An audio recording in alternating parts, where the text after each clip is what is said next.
Iran যুক্তরাষ্ট্র আবারও যুদ্ধ শুরু হয়ে গেছে। আজকে ৫ মে ২০২৬ আমি আপনাদেরকে জানান দিচ্ছি। শেষ পর্যন্ত শুনুন। খুব গুরুত্বপূর্ণ ঘটনা ঘটতে যাচ্ছে। যেকোনো মুহূর্তে বড় ধরনের বিস্ফোরণ ঘটবে। ট্রাম্প আজকে বলেছে ইরানকে পৃথিবীর মানচিত্র থেকে মুছে দিবে এবং তাদের কাছে মানে তিনি বলেছেন সাংবাদিকদের কাছে যে পৃথিবীর সবচেয়ে বেশি মারণাস্ত্র তার কাছে এই মুহূর্তে গচ্ছিত রয়েছে। যেকোনো মুহূর্তে সে ইরানকে যদি কোনো কারণে এখন যে আ প্রজেক্ট ফ্রিডম, প্রজেক্ট ফ্রিডম নামক একটি অপারেশন সে চালু করেছে। পুরো হরমুজ প্রণালীকে সে নিয়ন্ত্রণে রাখবে এবং সেখানে যত শত, শত আন্তর্জাতিক শিপ বা জাহাজ, তেলবাহী জাহাজ থেকে শুরু যেকোনো ধরনের জাহাজ যারা অপেক্ষা করছে হরমুজ প্রণালীকে অতিক্রম করার জন্য সেগুলিকে মার্কিন বাহিনী প্রায় ১০০ যুদ্ধ জাহাজ থেকে শুরু করে কয়েক হাজার মার্কিন সৈন্যকে সেখানে সমবেত করেছে এবং তাদের সাহায্যে ইন্টারন্যাশনাল এসব জাহাজগুলোকে তারা হরমুজ প্রণালী পার করবে বলে কথা দিয়েছে, ঘোষণা দিয়েছে। সেটির নাম, সেই অপারেশনের নাম দিয়েছে প্রজেক্ট ফ্রিডম। এই প্রজেক্ট ফ্রিডমের উপরে যদি কোনো কারণে ইরান তাদের কোনো জাহাজের উপরে হামলা করে তাহলে ইরানকে সারা মানে পৃথিবী থেকে একদম নিশ্চিহ্ন করে ফেলবে। আজকের হুমকি মানচিত্র থেকে ইরানকে মুছে ফেলবে। এরকম হুমকি দিয়েছে। কারণ সারা বিশ্বে সে এটি বলেছে সারা বিশ্বের সবচেয়ে বেশি মারণাস্ত্র, গোলা, বারুদ, বোম থেকে শুরু সবকিছু এই মুহূর্তে রেডি করা আছে, প্রস্তুত করা আছে।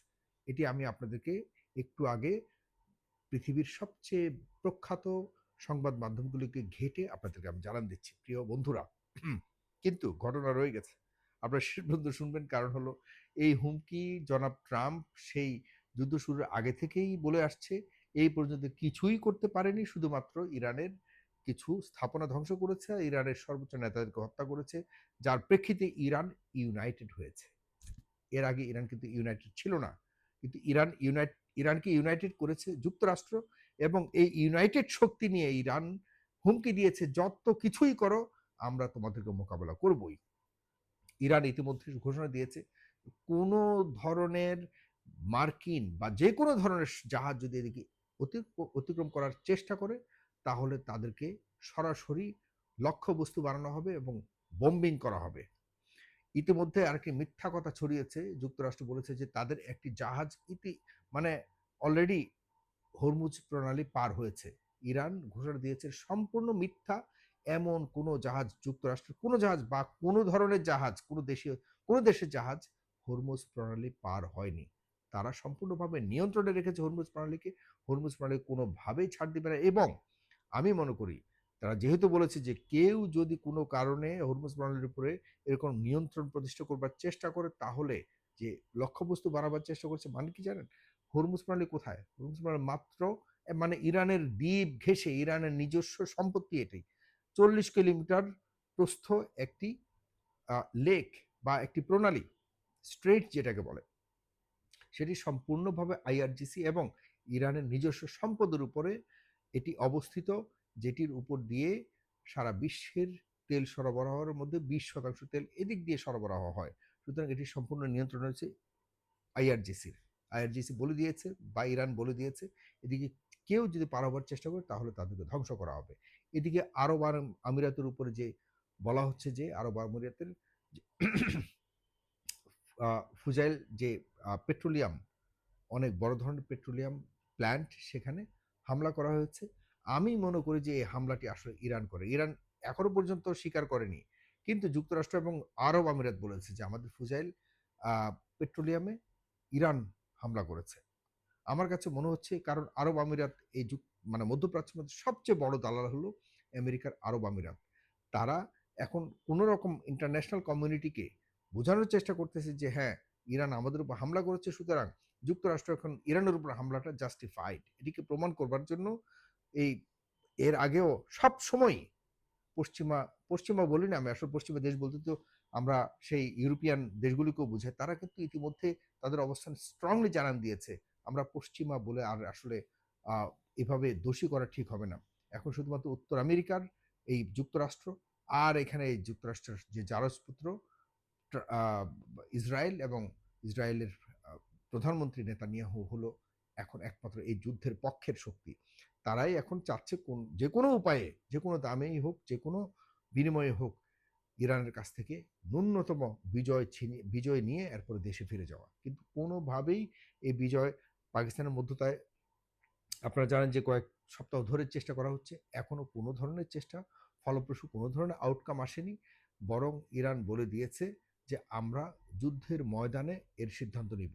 এবং যুক্তরাষ্ট্র কোনো না কোনো একটা অজুহাত খুঁজছে এখানে হরমুজ প্রণালীকে নিয়ন্ত্রণে নেওয়ার। দেখেন আর কিছু তো পারেনি। কারণ হলো ইরান স্ট্রেটলি বলে দিয়েছে যে ইউরেনিয়াম সমৃদ্ধকরণের বিষয়ে যে তোমরা কথা বলছো এটির ব্যাপারে আমরা এই আলোচনাতে মানে পাকিস্তানের মধ্যতায় যে আলোচনা হচ্ছে এখানে ইউরেনিয়াম সমৃদ্ধ বা আণবিক বোমা বা পরমাণু নিয়ে কোনো ধরনের কথাই আমরা বলবো না।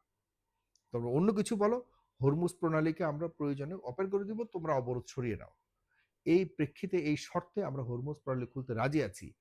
কিন্তু এখনো পর্যন্ত যুক্তরাষ্ট্র এটিতে রাজি হয়নি। যুক্তরাষ্ট্র এখন প্রচুর পরিমাণে সোলজার পাঠাচ্ছে আর যুদ্ধজাহাজ পাঠাচ্ছে। তারা এখন এই নতুন করে প্রজেক্ট ফ্রিডম নামে অপারেশনের মাধ্যমে তারা এই অঞ্চলটাকে নিয়ন্ত্রণে রাখতে যাচ্ছে। এই অঞ্চল কোথায়? ইরানের একদম পেটের মধ্যে। যদি ইরান শুরু করে এই সৈন্যদের উপর আক্রমণ অথবা এই যুদ্ধ জাহাজগুলোর আক্রমণ, এরা কি ফিরে আসবে?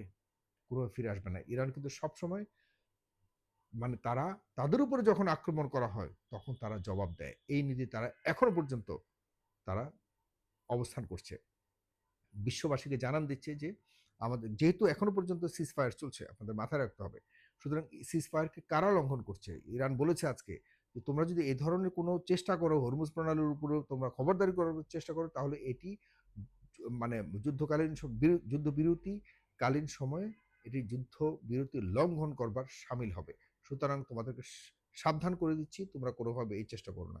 সুতরাং আমরা যতটুকু বুঝতে পারতেছি যেহেতু যুক্তরাষ্ট্র ন্যূনতম একটা অ্যাচিভমেন্ট নিয়ে ফিরতে চাচ্ছে, আমার কাছে মনে হয় তারা হরমুজ প্রণালীর উপরে চূড়ান্তভাবে একটা বড় ধরনের আহ, অপারেশন চালাবার চেষ্টা করছে এবং এখানেই যুদ্ধের শেষ পর্যন্ত জয় পরাজয়ের হিসাব হবে। কারণ যুক্তরাষ্ট্র কোনোভাবে খালি হাতে ফিরবে না আর ইরানও কোনোভাবে হরমুজ প্রণালী এবং তাদের ইউরেনিয়াম সমৃদ্ধকরণ যে প্রজেক্ট রয়েছে এটির ছাড় কোনোভাবে দেবে না।